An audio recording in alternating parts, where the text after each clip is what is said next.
Alhamdulillah, salatu wassalamu ala rasulillah wa ala alihi wa sahbihi wa mawalah. Rabbi shrah li sadri wa yassir li amri wahlul 'uqdatam min lisani yafqahu qawli. Amma ba'du. Bapak Ibu yang dirahmati Allah, alhamdulillah kita bisa kumpul lagi di rumah, di antara rumah-rumah Allah untuk membaca kitabullah dan sunnah nabinya, agar kemudian meneguhkan iman dan Islam kita di muka bumi dan menundukkan hawa nafsu kita dari semua godaan syaitan yang terkutuk tentunya, agar terus istiqomah di atas jalan iman dan takwa sampai Allah kemudian memanggil kita husnul khotimah di jalannya. Bapak Ibu yang dirahmati Allah Subhanahu wa taala, alhamdulillah saya enggak kelupaan bahwa kitabnya, kitab Arba'in An-Nawawi, kita sampai di nomor yang ke-29 pun rampung dengan judul Jalan-Jalan Surga. Jadi jenengan yang ngersake ngertos dalan surga lewat ngendi, nah niki candaan. Dan seorang yang beriman niku nek critake hal-hal gaib niku paling enak kok yang dalil. Mboten sah critane crita kandhane mbahku, kandhane buyutku, kandhane habibku, itu antara benar dan tidaknya itu banyak tidaknya daripada benarnya. Bapak Ibu yang dirahmati oleh Allah Subhanahu wa taala, kalau ngangge dalil insyaallah banyak benarnya. Dan jenengan sebagai orang yang mendengarnya, ketika mau berpegang berpijak di atas penjelasan itu, insyaallah tenang. Pramila bungkus dari sebuah kajian yang terjadi di rumah, di antara rumah Allah itu adalah illa nazalat alaihim sakinah, munculnya ketenangan. Kok mulai pengajian tambah boten tenang, nah niku berarti pertanda yang dikaji itu sesuatu yang tidak menenangkan. Jalan-jalan surga. An Mu'ad ibn Jabal radhiyallahu an, dari Mu'ad bin Jabal radhiyallahu an, beliau berkata, qultu, aku bertanya kepada Nabi SAW, ya Rasulullah, wahai Rasulullah, akhbirni bi amalin yudkhilunil jannah wa yubaiduni anin nar. Mengkabarkan kepada saya, kepada aku, amal-amal yang memasukkan aku ke surga dan menjauhkan aku dari neraka. Jadi memang seorang muslim itu selama dia bertauhid dengan benar, tidak dicampuri dengan kesyirikan. Kula nembe ngertos nek ten satu kampung niku nek ajeng duduk kubur niku dadak nyajeni nggo bedah lemai niku kesyirikan ya, Pak. Ampun dilampahi. Maka seorang muslim ketika tidak melakukan kesyirikan itu pasti masuk surga, cepat atau lambat pasti. Hanya saja yang terbaik adalah yang tidak perlu mampir ke neraka. Makanya ketika kita minta surga itu paketannya itu mesti kita itu minta selamat dari neraka. Allahumma inni as'alukal jannah wa a'udzubika minan nar. Rabbana atina fid dunya hasanah wa fil akhirati hasanah wa qina adzabannar. Niku mesti sepaket. Artinya tidak mungkin kemudian kita jaluk surga tok, karena nanti ada orang Islam yang sampai surga tapi tidak mampir neraka. Makanya orang Islam yang cerdas itu selain minta masuk surga, dia juga harus minta selamat dari api neraka. Pramila Mu'ad bin Jabal ini terkenal sebagai cah nom nih pintar gitu. Dari mulai sejak beliau kecil itu sudah gonceng dengan Nabi, dan kemudian Nabi niku gandeng dibonceng kali Mu'ad. Kemudian Nabi niku memberikan bedaan mahakullah alal ibad wa mahakul ibad ala Allah gitu. Niku hadis yang masyhur, apa hak Allah dari seorang hamba dan apa hak hamba dari Allah kalau dia sudah melakukan hak Allah itu. Mu'ad bin Jabal kata pemuda yang cerdas, dia nggak lancang menjawab Allah wa Rasulullah alam, yang tahu cuma Allah dan Rasulnya. Kemudian Nabi SAW kemudian mengatakan hakullah alal ibad ayat butuhu ala yusriku bi syai'an, diibadahi dan tidak diduakan sama sekali, tidak disiriki. Kemudian wa hakul ibad ala Allah, dan hak seorang hamba dari Allah yaitu akan dimasukkan ke dalam neraka ala makana minal amal, walaupun amalnya sedikit. Dan Mu'adz ini orang yang termasuk bergegas dalam kebaikan, langsung kemudian mengatakan, ala ukhbirun nas, gimana kalau saya kabarkan kepada manusia? Kata Nabi, jangan, mungkin tidak menungso malas ngamal, ngandal ke tauhid. Nah, makanya seorang muslim itu hukum asalnya selama dia tidak berbuat kesyirikan pasti masuk neraka, masuk surga. Hanya saja, nah, setiap orang, wabil khusus yang mengaku muslim, niku pasti melakukan kesalahan atau dosa. Nah, terkadang kita lupa minta ampun. Nah, yang kita lupa minta ampun, nah, bisa jadi di akhirat diampuni, bisa jadi harus kita pertanggungjawabkan.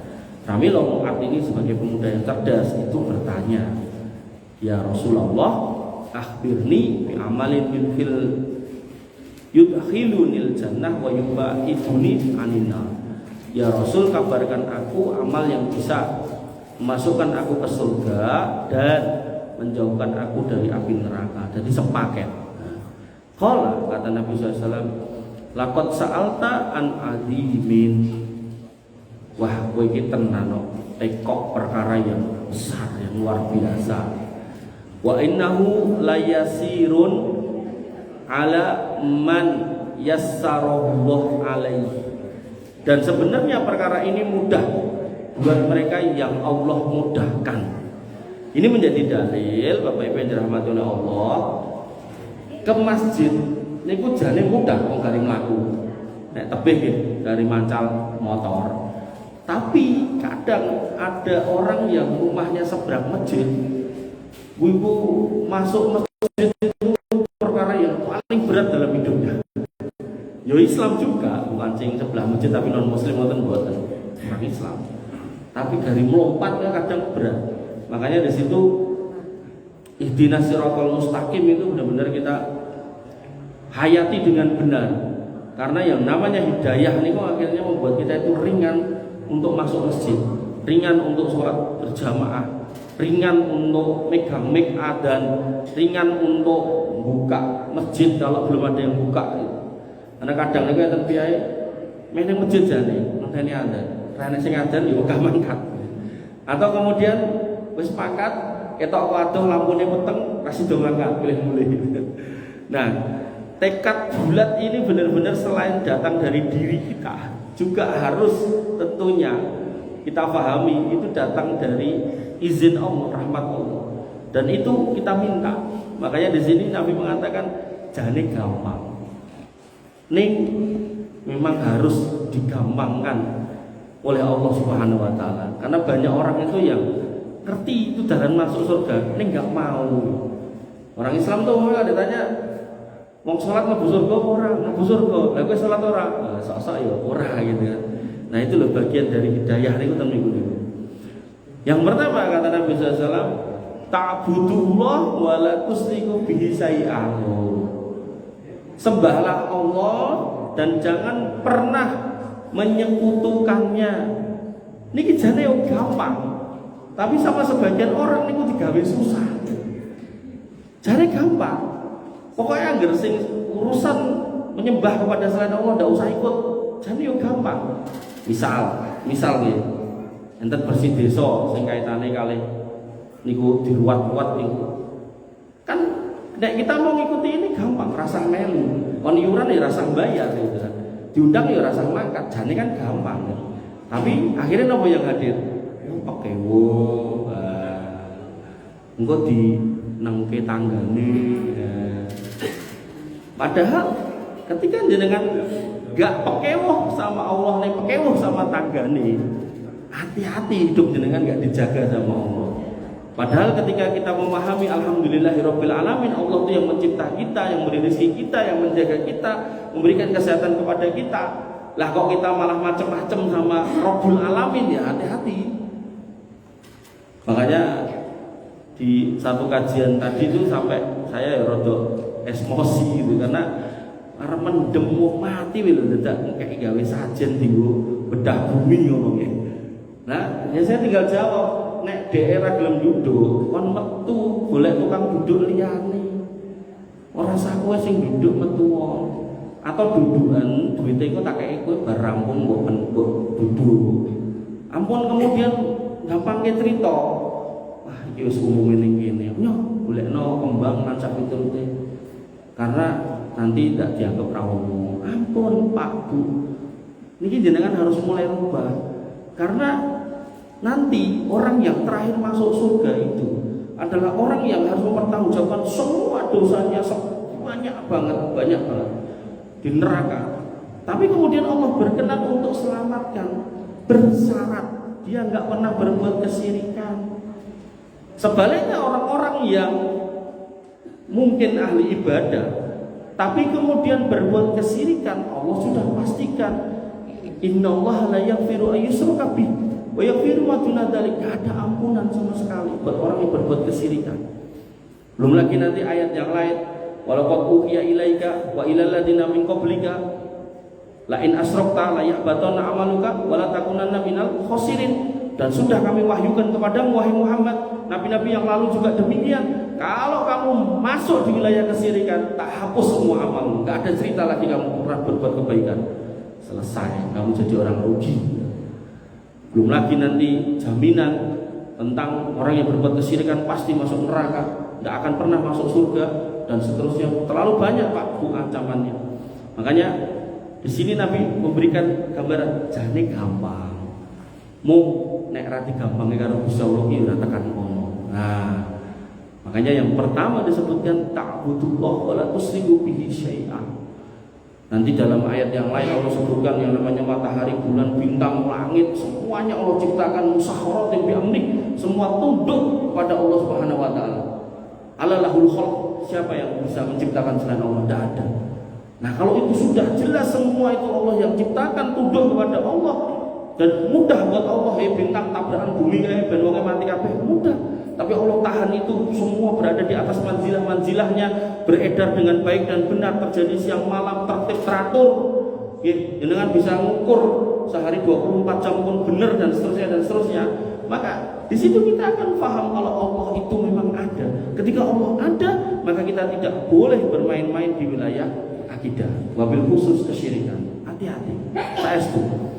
Makanya jenengan yang mungkin tinggal di pojokan perapatannya sering kecelakaan, jangan langsung refleks gawe saja mengamatirin. Jadi masalahnya opo to ning perapatan iki? Oh, jebul tembokku keduren, mang turunkan tembok ini. Ampun dhuwur-dhuwur ra ketok orang sebelah sana. Atau misalnya dengan paringi spion, kalau kan ngomong teknik juga, artinya semua itu bisa dijelaskan dari sisi teknik Pak Bu gitu. Makanya kula niku nggih kudu guyu itu campurannya loh. Bendungan napa ten Demak ambrol, terus banyune do mlebu banjir, meh dibangun meneh kan dadak golek pedus kedhit. Terus kedhit iku yen sabuke niku kudu nyambung. Cemplunge mriku dikubur, didongani donga Islam gitu kan. Gak sing dongane nggih nganggo gamis kaya kula ngeten iki, ya Allah naudzubillah. Terus lagi dibangun, padahal semua itu bisa dihitung. Semennya bisa dihitung, pasirnya bisa dihitung, batunya bisa dihitung, air yang mau masuk itu juga bisa dihitung, semuanya bisa dihitung. Kenapa tidak masuk ke wilayah itu gitu? Ya. Bapak Ibu yang dirahmati oleh Allah Subhanahu wa taala, sekali lagi ya, jenengan yang dulu pernah berbuat seperti itu, ya, mang lereni, mang tobati. Karena mungkin niki dibawa mati dosanya, ten niku mboten enten obate, saestu. Mboten enten dekengane yang bisa nolong. Karena Allah sudah tegaskan maliki yaumiddin, yang jenenge hari kiamat iki mung duweku, ora bakalan nenek sing iso nyelametke. Ajeng bangun rumah dadak duduk tengah rumah, iki sajen pojokan iki sajen, sok-sok ning pengeret gitu kan. Maneka warna pun boten usah. Nek nate ngoten niku mah tobati. Nek kesehatan dudukane niku mah duduk melih mang bucah. Karena ndak akan memberikan kebaikan buat rumah dan isi rumah. Saestu. Nggih. Karena kita tahu Allah yang menciptakan langit dan bumi dan semuanya. Kenapa kita harus minta perlindungan kepada selain Allah? Bapak Ibu yang dirahmati oleh Allah Subhanahu wa taala, Nabi sudah mengabarkan dia innahu la yasirun, itu jane gampang, alaman yasarullah alaih. Tapi buat siapa yang Allah mudahkan. Ramilon jenengan ketika minta ihdinas siratal mustaqim, niku manghayati.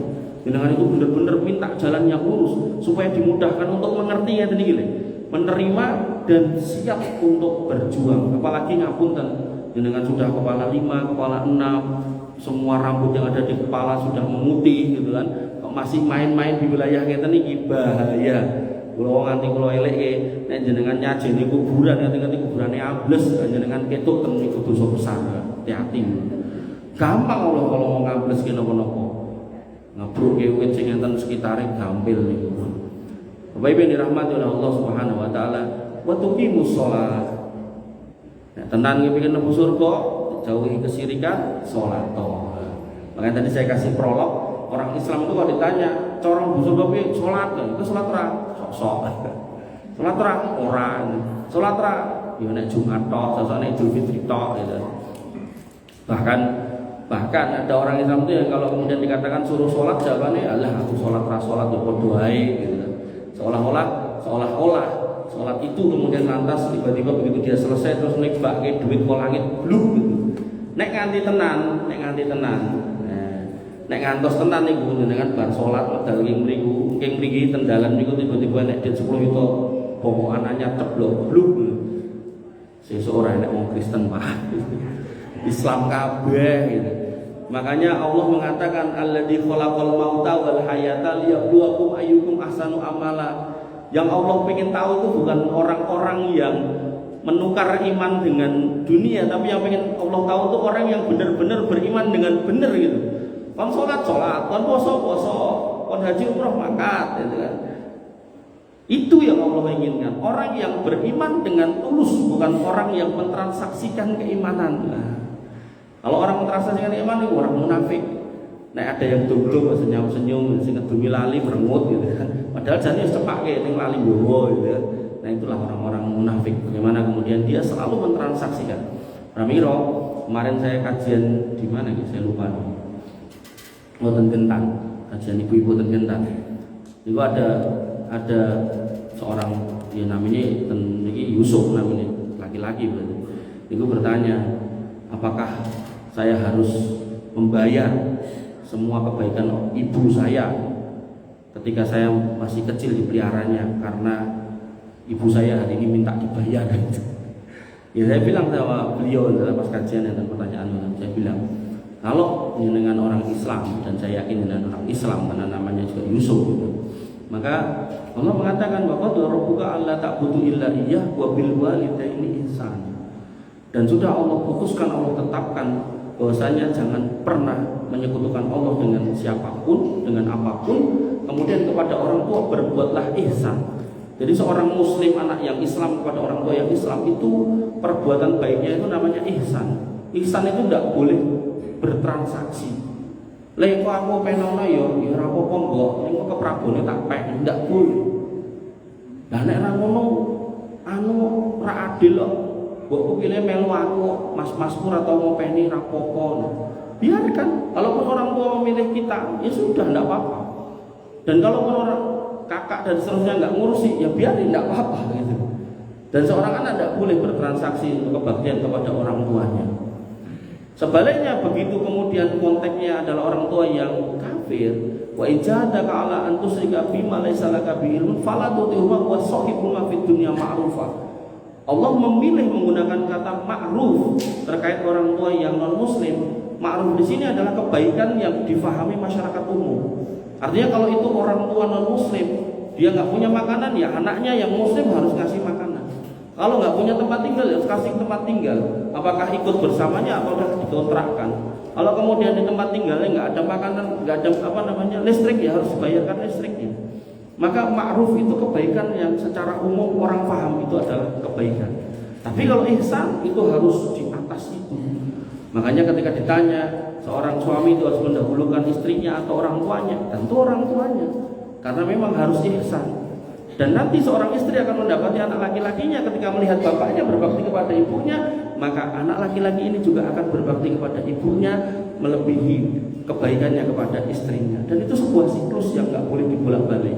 Makanya panjenengan ibu-ibu kalau kemudian garwan jenengan mau berbakti sama orang tuanya, maka itu sebuah kebaikan yang harus jenengan dukung. Jangan kemudian jenengan halang-halangi, nenek yang kemudian menghalang-halangi gitu. Mosok mbokmu ngurusi terus, aku urusi, kapan aku ngurusi aku kan. Nah, hal-hal yang seperti ini harus kita pahami bagaimana cara mendudukkannya. Ibu-ibu dan bapak yang dirahmati oleh Allah Subhanahu wa taala, wa tuqimus shalah, mendirikan salat. Dan seorang muslim harus salat 5 waktu. Niki yang harus dipegang. Tidak boleh dikurangi. Nek ditambahi boleh tapi sunnah. Nah, sunnah sesuai dengan kesanggupannya dengan. Ramilo kemarin sudah latihan tarawih, bar Ramadan ini melanjutkan. Tidak harus 11 rakaat. Adwamuha wa in qalla, sedikit tapi kontinu itu resep dari Nabi SAW. Misalnya dengan bisanya 2+1 monggo, bahkan bisanya kalau 1 tok witir tok monggo, yang jelas jangan sampai ditinggal setiap hari itu. Dengan bisanya barisak silakan, dengan bisanya nanti menjelang adzan subuh silakan. Makanya nek bangun subuh jangan kemudian dipaske pas adzan. Aku tangine nek adzan, rong adzan aku pratangi gitu kan. Ampun.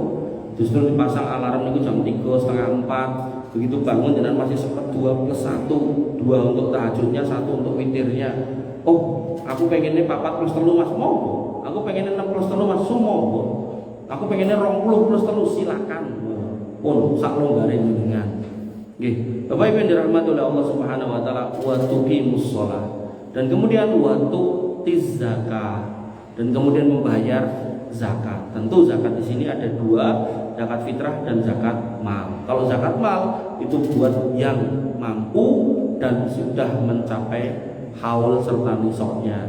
Kalau zakat fitrah buat yang masih dikasih hidup oleh Allah Subhanahu wa taala pada saat sejak sebelum terjadinya sholat Idul Fitri itu wajib bayar zakat fitrah. Dan ini buat yang makanan di rumahnya itu masih ada ketika dibayarkan zakat fitrah, masih ada sisanya. Jadi misal disuruh mengeluarkan 3 kilo, kalau di rumah punya 5 kilo berarti wajib. Tapi kalau di rumah belas nggak ada, duit ya nggak punya, ATM ya nggak ada, bansos di boten enten, pokoknya belas nggak punya. Bahkan malam itu dia juga buka cuma pakai air putih gitu kan, maka tidak wajib bayar zakat fitrah untuk orang yang seperti itu. Tapi nek randu beras ning dicening ATM muka penganggone gede-gede gitu kan. Nah niku nggih harus mengeluarkan tetap. Bapak Ibu yang dirahmati oleh Allah Subhanahu wa taala, wa tasumu Ramadan, dan berpuasa Ramadan ini dengan insyaallah pun sami nglampahi. Kemudian wa tahujjul bait, dan haji bagi yang mampu. Ini rukun Islam. Dan rukun Islam yang pertama tadi ada tambahannya, yaitu tidak berbuat kesyirikan. Itu yang kemudian kita biasanya mengenal dengan syahadat asyhadu alla ilaha illallah. Di situ ada la ilaha illallah. La ilaha itu adalah an-nafyu. Kita tolak semua sesembahan selain Allah. Illallah kita tetapkan yang kita sembah cuman Allah. Sehingga asyhadu alla ilaha illallah itu tidak cuman pengakuan, tidak cuman pengucapan, tapi benar-benar tasdikun bil qalb, dibenarkan dengan hati, wa qaulun bil lisan, dan terucap dengan lisan, kemudian wa amalun bil jawarih. Nah, disinilah yang diminta amalun bil jawarih. Allah pengen lihat melalui nabinya, Allah kabarkan syarat masuk surga yaitu ta'budullah wa la tusyriku bihi syai'a. Karena banyak orang yang mampu mengucapkan la ilaha illallah tapi prakteknya kok enggak kayak gitu. Banyak orang yang kemudian sholat dia mengucapkan sehari 17 kali iya karena butuh iya karena stain, tapi nek masalah melayu ning dukun. Kalau ada hajat dia kemudian buang sajen dan seterusnya. Kalau ada dagangan nggak laku dia nyari penglaris dan seterusnya. Nah yang seperti ini Allah pertanyakan ketulusannya dalam bersyahadat. Bapak Ibu yang dirahmati oleh Allah Subhanahu wa taala, summa qala, kemudian beliau berkata lagi, ala adulluka ala abwabil khair. Kemudian Nabi SAW berkata lagi kepada Mu'ad bin Jabal, mau nggak kamu tak kasih tahu pintu-pintu kebaikan. Jadi kalau yang disebutkan tadi rukun Islam tadi syarat masuk surga, harus itu untuk masuk surga. Kemudian beliau menyatakan lagi, mau nggak kamu tak sebutkan pintu-pintu kebaikan yang marahi orang berbuat baik, menyebabkan orang itu banyak berbuat baik. Kemudian Nabi mengatakan yang pertama, as-saumu junnah, puasa itu perisai. Perisai buat siapa? Buat mereka yang punya nafsu yang bergejolak, Pramila Nabi mengatakan ya ma'saros sabab, wahai para pemuda, masata'u siapa yang mampu menikah falyatazawwaj, menikah. Ainu aqdulil basari, menundukkan pandangan, wa ahsanul farj. Wa man lam yastati, dan barang siapa yang tidak mampu fa alaihi bisawwasalah fa innahu lahu wija, karena akan menjadi tameng. Nah, ini juga menjadi dalil gak cuma buat pemuda, buat yang sudah sepuh tapi jomblo. Sudah sepuh jomblo, okay, kemudian masih ada gairah-gairah yang sok-sok timbul, maka sebaiknya puasa. Karena jangan nek misalnya TV tet kakek-kakek mencabuli ini dan itu, guru ngaji umur sekian melakukan ini dan itu musibah. Kenapa? Karena kadang dipahami hadis manis tatu amikumul ba'ah niku bocah enom, padahal nggih mereka yang kemudian tidak punya saluran-saluran. Nah, itu nggih kembali lagi pada case yang sama, ilat yang sama, yaitu kayak anak muda. Tapi kalau kemudian semua itu sudah hilang ceritanya, tidak ada lagi gairah sama sekali, nggih semua mboten poso. Pramila puasa itu menjadi perisai. Bapak Ibu yang dirahmati oleh Allah Subhanahu wa taala, was-shadaqatu tudfi'ul khati'ah. Dan yang namanya sedekah itu akan memadamkan atau menghapuskan kesalahan atau dosa, kama tudfi'ul ma'an nar, sebagaimana air bisa memadamkan api. Alhamdulillah Bapak Ibu yang dirahmati oleh Allah Subhanahu wa taala, Ramadan mengajarkan kita untuk jadi wong lomo. Begitu selesai Ramadan jangan berhenti jadi orang lomo. Dan lomo pada selepas Ramadan nggak harus sama. Ketika jenengan nggih kemarin bendino sedekah 10.000 misal, atau bikin buka satu paket 10.000 misal, maka sekarang jenengan nggak harus 10.000, 2.000 boleh, 1.000 boleh, 500 boleh. Yang penting istiqomah, adwamuha wa inqala, sedikit tapi kontinu. Mboten usah ngoyo ning bar niku blas ra tau. Maka sedikit-sedikit gitu loh. Artinya jenengan hari ini gak ada duit misal 100.000, wah daripada 100.000 niku jenengan ceploknya langsung ning bar ora tau. Mendingan 100.000 niku jenengan ijolke 1.000-an apa 2.000-an. Nah, jenengan betul dan masjid niku bendino 1.000 apa 2.000 cemplunge plung. Itu lebih melatih hati daripada 100.000 ning blas. Bapak Ibu yang dirahmati oleh Allah Subhanahu wa taala. Kemudian wassalatul rajuli fi jawfil lail, ini namanya qiyamul lail, yaitu salatnya seorang laki-laki di penghujung malam. Kemudian Nabi SAW membaca Quran surat ngiring goleki bocorane. Nah, apa lagi?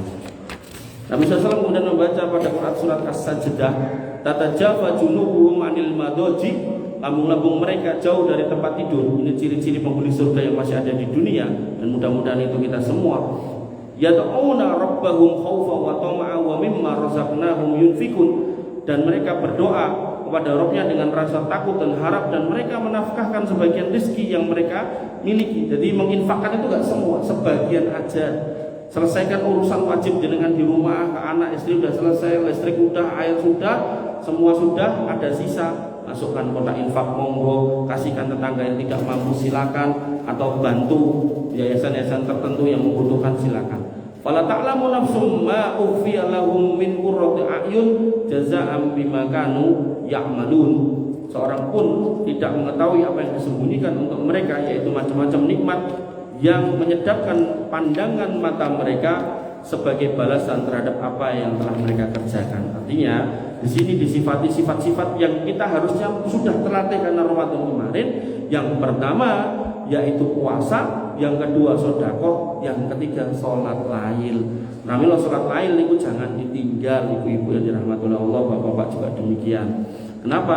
Karena ada maqamah mahmudah yang disiapkan, tempat yang terpuji. Summa qala, kemudian beliau berkata lagi kepada Mu'adz bin Jabal, ala ukhbiruka bi ra'sil amri wa amuduhu wa dirwati sanami, mau gak kamu tak kasih tahu pokok kepala, pokok urusan semua masalah, wa amuduhu dan tiangnya, wa dirwatu sanami dan atapnya.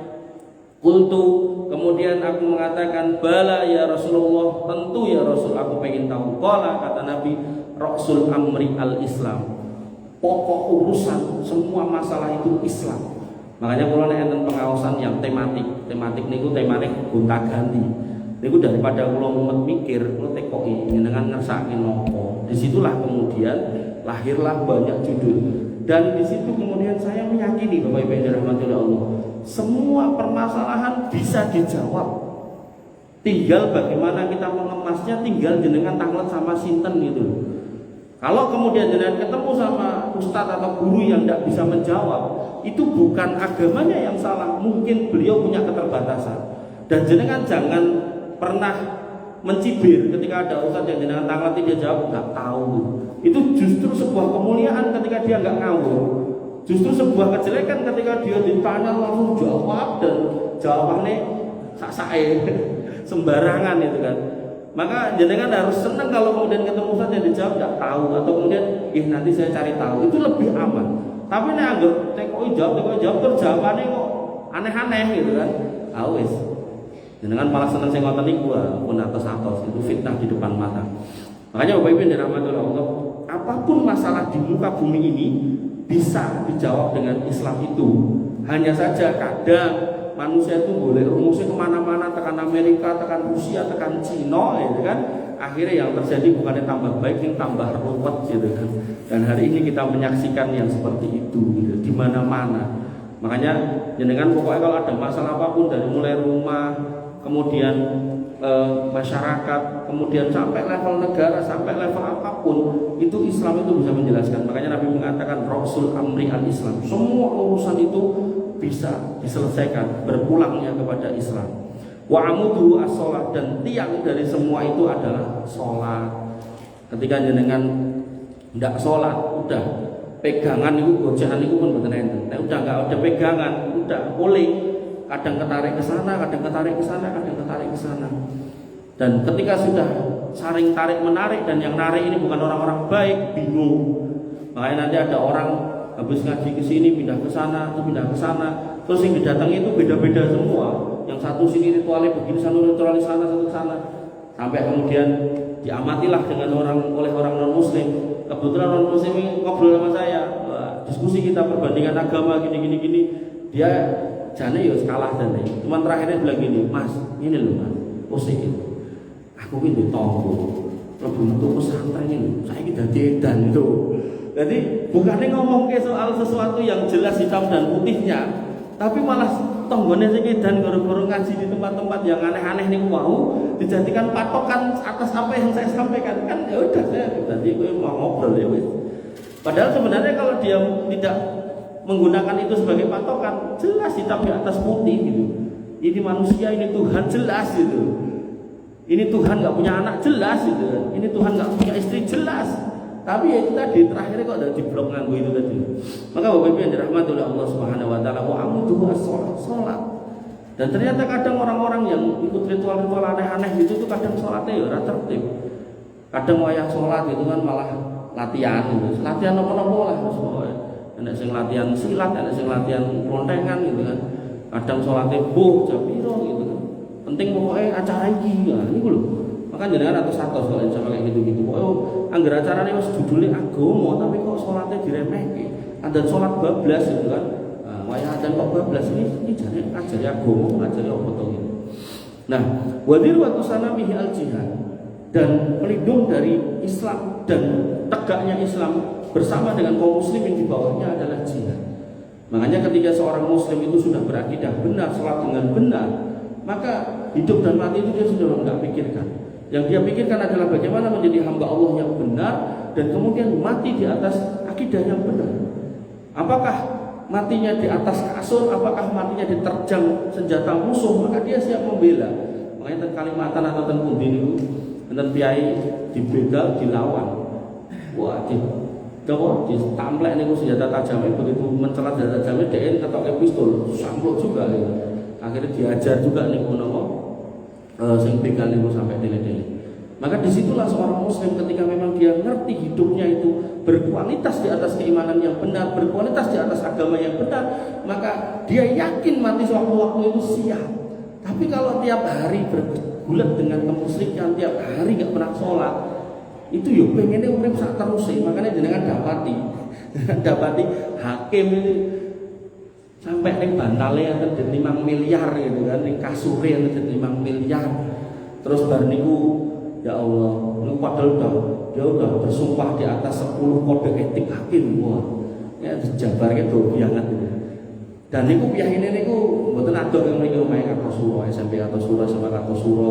Niku nek enten kegiatan keagamaan yo nyumbangi paling akeh, kegiatan kemasyarakatan nyumbangi paling lumo pokoke. Tapi nggih mboten niku berani berjual beli transaksi hukum. Dan itu neraka jelas untuk seorang hakim. Bapak Ibu yang dirahmati oleh Allah Subhanahu wa taala. Nggih, summa qala. Tadi hakimnya karena imannya enggak jelas tadi itu akhirnya dia jadi miskin toh. Jadi miskin ada sing nawari. Tapi nek hakimnya jelas, imannya jelas, tauhidnya jelas. Wah, padahal gajinya pun kula pireng puluhan sampai ratusan juta. Niku nek dienggo mangan tok ben turah-turah. Wong Pak Jokowi sing 10 juta kurangnya trimo ya Pak. Trimo nglakoni dina mangan, mulih iki ratusan juta cek kurang gitu kan. Mungkin niku sing nyuap niku ya ora kurang dalan. Nek ra doyan duit kaya wong wedok. Nek ra doyan duit ra doyan wedok kaya narkoba, kaya lemah, kaya macam-macam. Ya Allah, astagfirullahaladzim. Bapak Ibu yang dirahmati oleh Allah Subhanahu wa taala, musibah pokoknya. Summa qala, kemudian beliau bertanya lagi, ala ukhbiruka bimalakin zalika kullih. Apakah engkau mau aku beritahu tentang inti dari semua itu? Qultu ya Nabi Allah. Maaf, bablasan. Qultu bala ya Rasulullah. Tentu ya Rasulullah. Fa akhadha bilisani. Maka beliau mengambil lidahnya. Qala kufu alaika hada. Cekelan iki. Artinya mau enggak kamu tak kasih tahu sesuatu sing nek kuwi slamet engko aman, tapi nek ora slamet mari gegeran. Nah, beliau kemudian mengeluarkan lidahnya dari iki. Nah, ilak ini. Maka cegahlah lidahmu itu dari mudah ngomong hal-hal yang enggak penting. Qultu ya Nabi Allah, aku bertanya, wahai Nabi Allah, wa inna la mu'akhaduna bima natakallamu bi. Apa iya kita nanti akan bertanggung jawab atas semua yang kita ucapkan, kami ucapkan. Faqala, kata Nabi SAW, sakilatka ummuka. Niki perkataan bahasa Arab, kiasan atau istilah di bahasa Arab. Sakilatka ummuka niku napa nggih? Bahasa terjemahannya semoga kamu kehilangan ibu. Tapi niki mboten ndongake, maksudnya ini. Walah lele musuh roti ya, ngoten niku kira-kira nek Jawa. Sakilatka ummuka, mon bahasane nek diterjemahke niku muga-muga kowe kehilangan mbokmu. Tapi maksudnya mboten nyumpahi mboten, tapi cuman menyangatkan. Mosok kowe radong koyo ngono.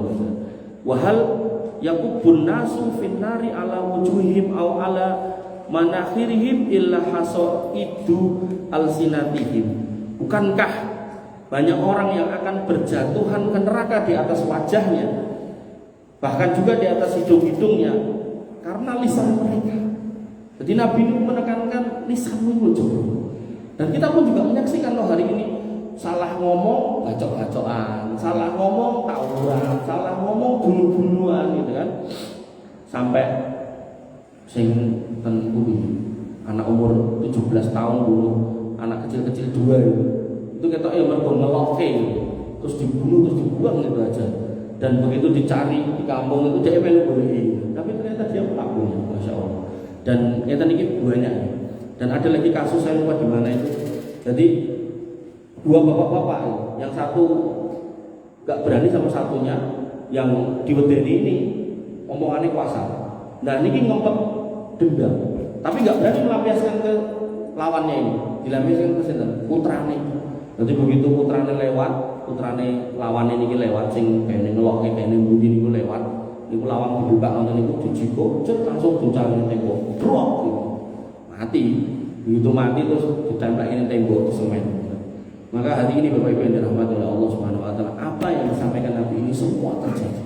Ketika orang tidak menjaga mulutnya, maka pertumpahan darah di mana-mana, kerusuhan di mana-mana, dan hari ini kita melihat ya, apakah level personal, apakah level komunal, apakah level negara, bahkan ketika salah ngomong, salah ucap itu sudah bisa mendatangkan bencana yang luar biasa.